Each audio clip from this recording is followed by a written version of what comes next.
सांग केदार गौरी सीरियल रे आपण मैंने देखा पाइबे केदार एडवोकेट को फोन करी एत व्यस्त रोच मोबाइल फोपाड़ा मूड रही था। विमला निर्मला मौसी कहते जे कौन है बाबा। तापर केदार कहते गौरी को बेल मिलबार बहुत कष्टकर हो जाउछि। एपटे विक्रांत एवं माधवी जोर रे हसुचंती। माधवी कहते ए कहानीर शेष अध्याय मु लिखिबी ही लिखिबी कहीकि चिल्लैकी जोर रे हसुचंती।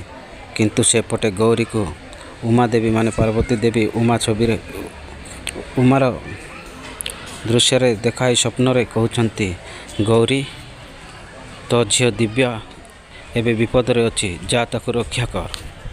तापर से निदर उठिकी चिल्लैकी कहते ताहले सांग माने गौरी कौन ता झील को बंचाई पारिबो ता झील को विपद रक्षा करि पारिबो। जदि आपण माने दिव्या विपद रक्षा हो जाओ ताहले कमेंट निश्चय जणांतु और चैनल को सब्सक्राइब करी ऑल नोटिफिकेशन को ऑन करी रखंतु कहीं एमती अपडेट ये चैनल रे सब सर्वप्रथम पाई परिबे।